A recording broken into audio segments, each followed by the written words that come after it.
bagi setiap kita.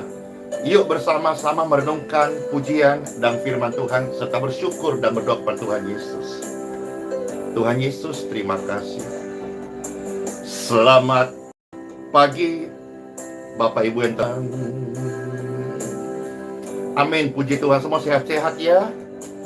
Suatu hari nanti kan jadi kita diingatkan, mentari tak bersinar lagi,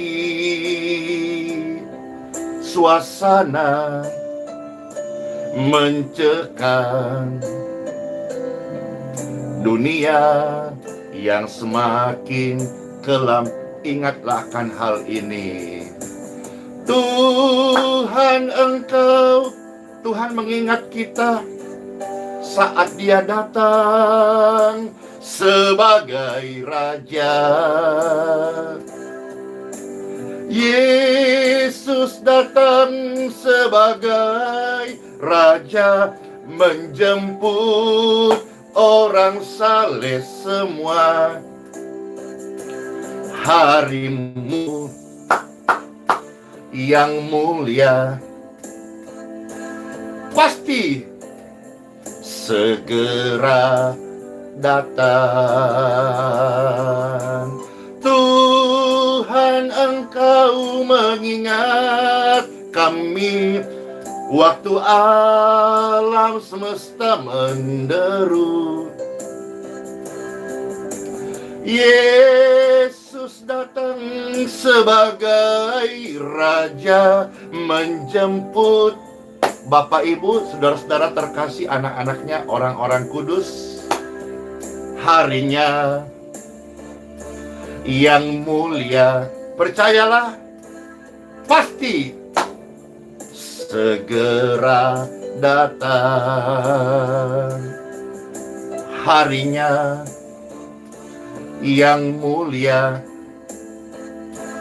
pastilah segera datang.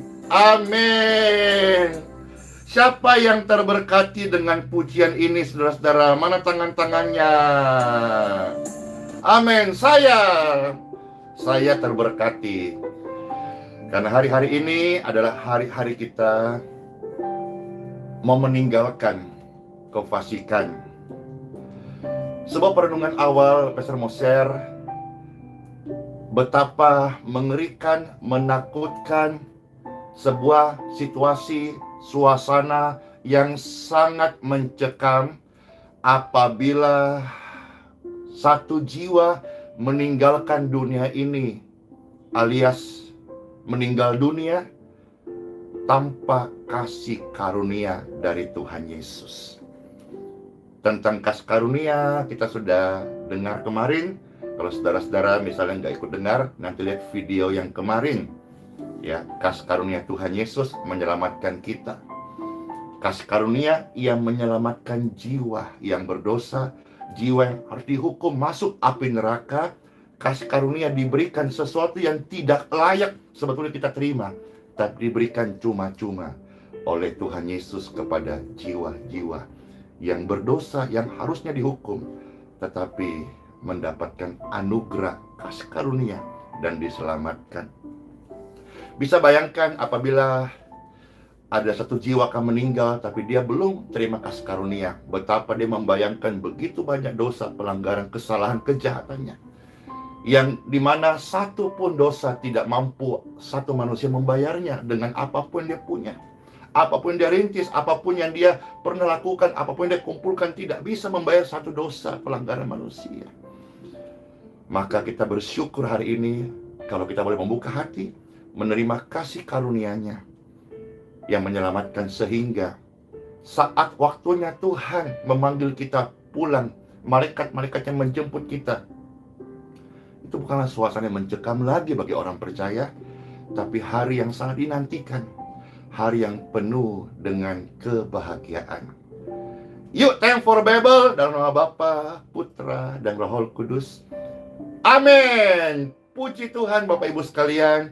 Yuk bersama-sama lihat sabda firman Tuhan yang terambil dari Titus, ya, pasal yang kedua, Kita lihat ayat 11 sampai dengan ayat yang ke-13.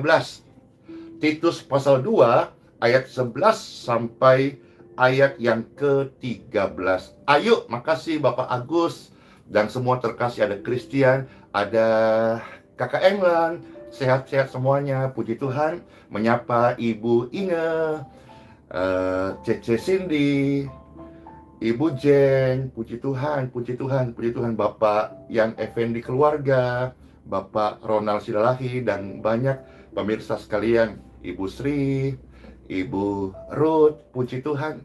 Berta, ada Lingra Ruspinda, dan banyak, ada ribuan orang yang tetap setia, bertekun, dan juga terus boleh membawa hidupnya untuk menyenangkan hati Tuhan Yesus. Amin. Titus pasal 2 ayat 11 sampai 13. Selamat mendengarkan Bapak Ibu terkasih. Firman Tuhan, karena kasih karunia Elohim yang menyelamatkan semua manusia sudah nyata.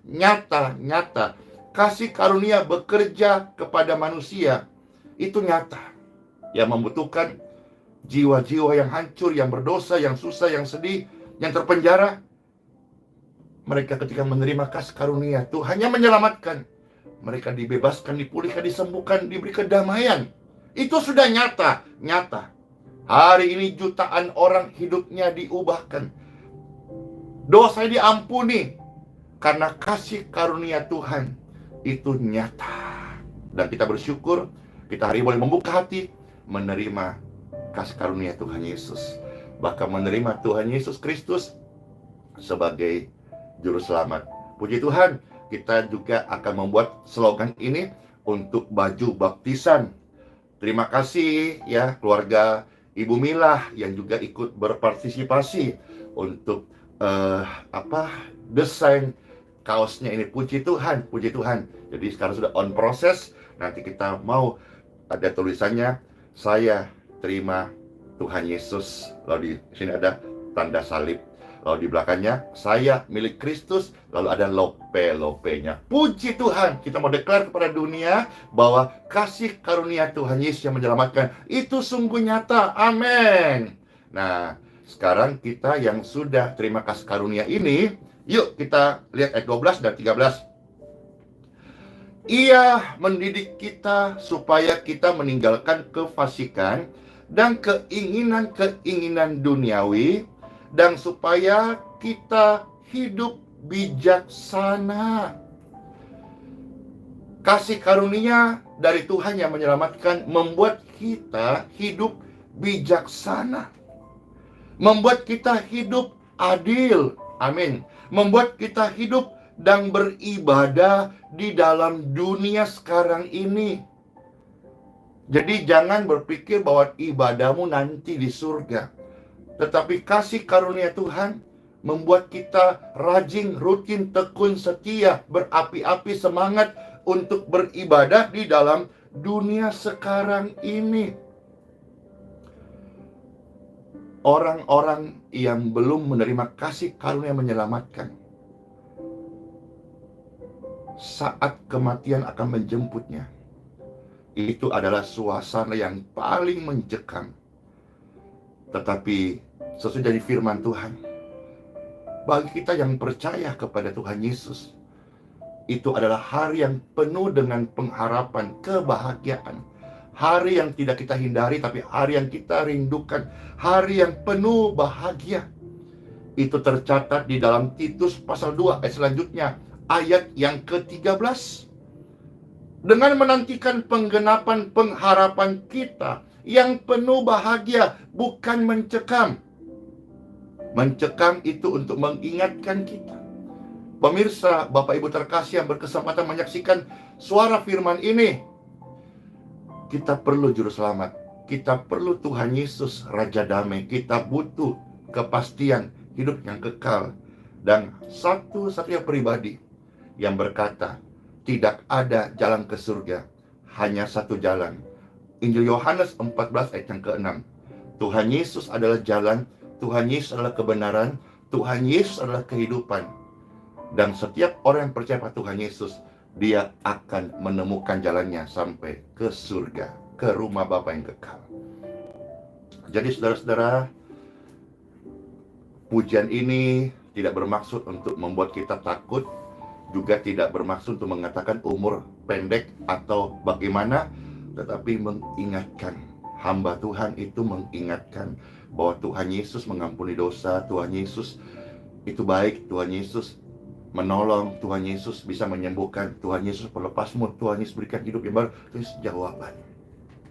Puji Tuhan. Siapa milik Kristus, angkat tangan bersama-sama, amin. Atau siapa yang saat ini baru saja mendengar sabda firman yang manis ini, berkata, Tuhan, saya mau berikan hidupku menjadi milikmu, saya. Wah, banyak jiwa-jiwa dipulihkan, banyak jiwa-jiwa yang disembuhkan, banyak jiwa-jiwa bersuka cita karena Tuhan Yesus, amin.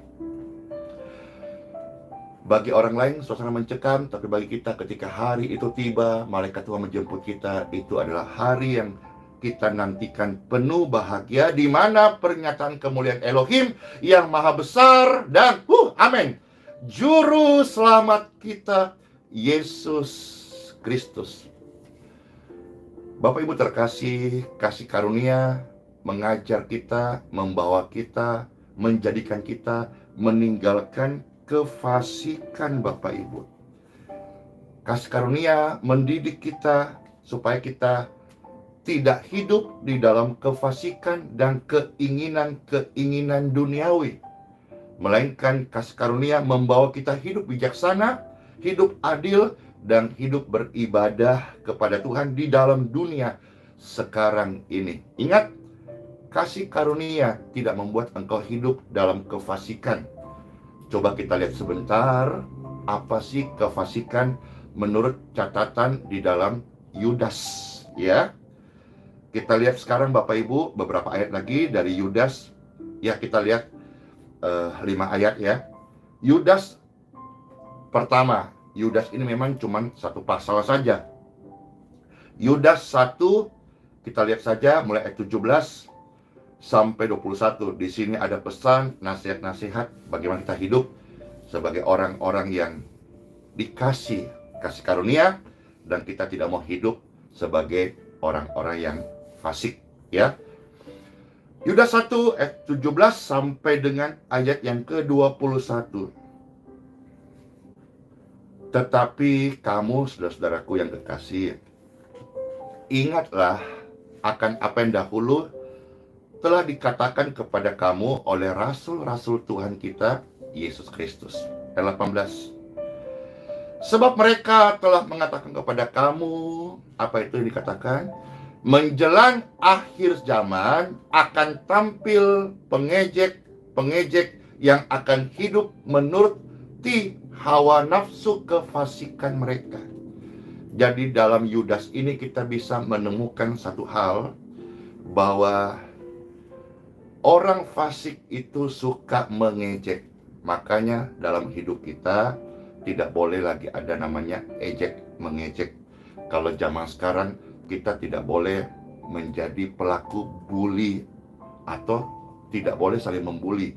Bullying itu bisa membuat korban. Seperti berita bulan-bulan lalu kita dengar, ada anak yang dibully, akhirnya di kamar, dia udah malu ke sekolah. Ada orang yang kita pernah dengar berita dari luar negeri, bagaimana akibat dibully, nggak tahan dia bunuh diri. Janganlah kita tinggal dalam kefasikan, jangan kita berlaku fasik, janganlah kita menjadi pengejek-pengejek di akhir zaman ini.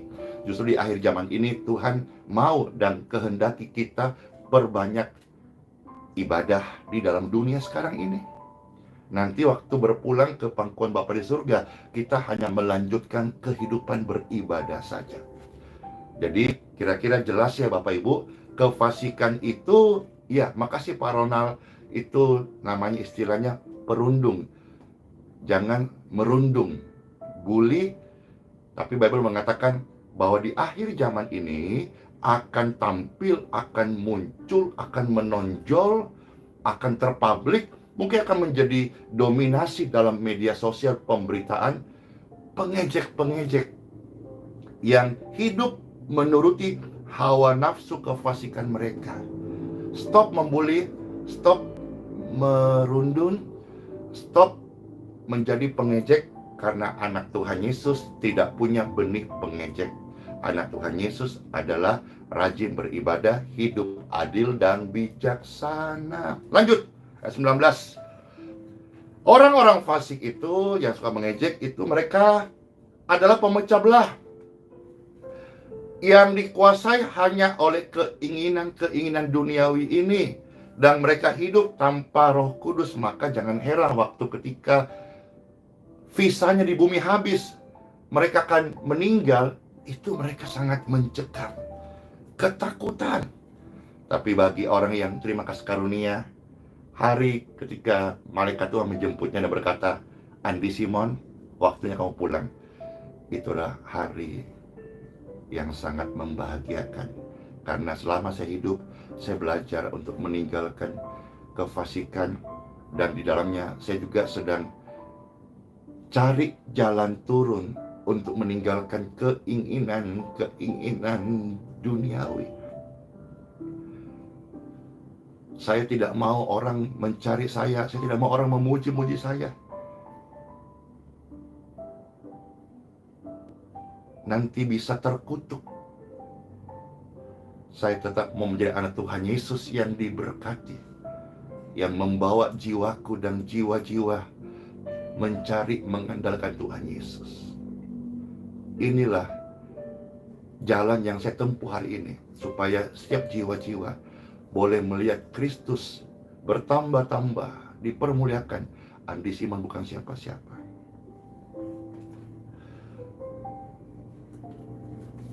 Ayat 20. Mari saudara-saudara terkasih, bangunlah diri kita di atas dasar iman yang suci, dan berdoalah di dalam Roh Kudus. Mari Bapak Ibu terkasih dimanapun berada. Ayat 21.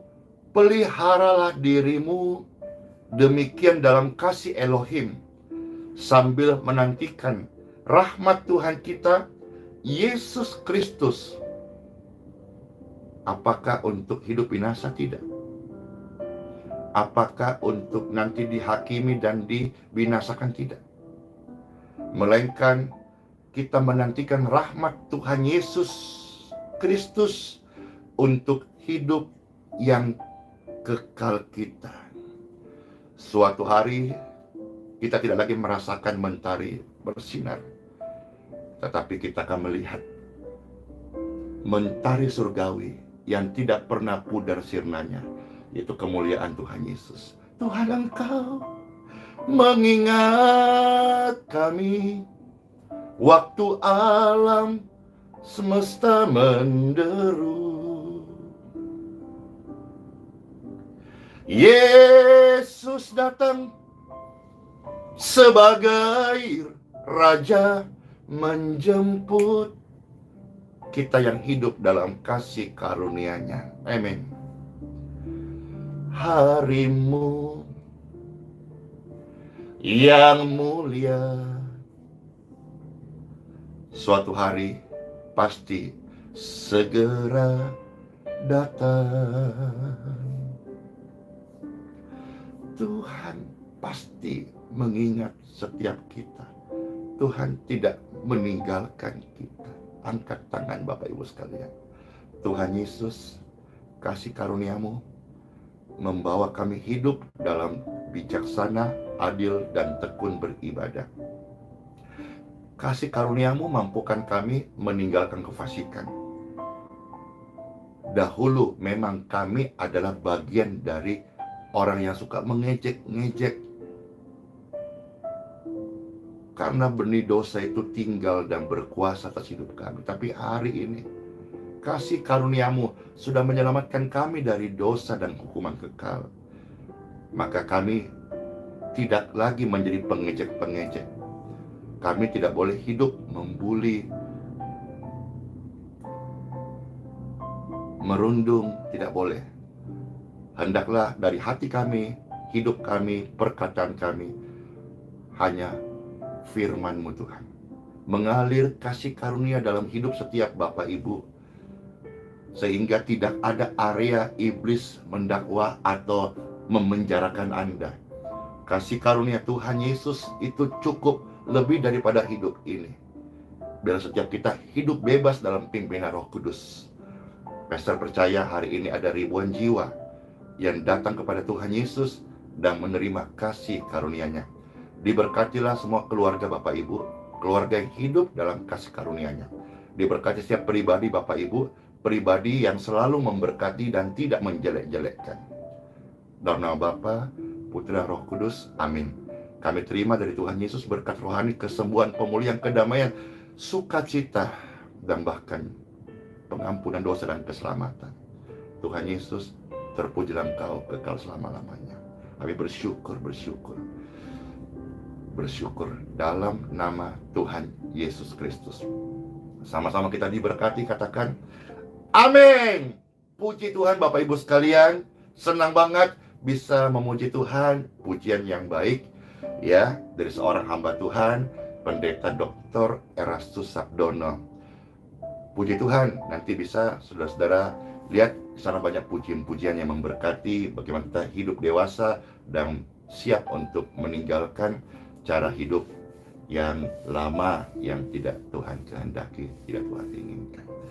Itu saja yang bisa Pastor share. Selamat masuk hari yang baru. Semua sehat-sehat ya dalam berkat Tuhan, panjang umur. Jangan lupa hidup kita ini melayani, dan di dalam melayani ada namanya diperlengkapi perbuatan baik. Semua orang percaya adalah orang-orang baik. Semua orang percaya dalam kasih karunia tidak menjelek-jelekkan, tetapi saling menguatkan, saling menopang, saling mendoakan, saling untuk support. Biarlah nama Tuhan Yesus yang dipermuliakan. Puji Tuhan. Shalom semuanya. Dadah.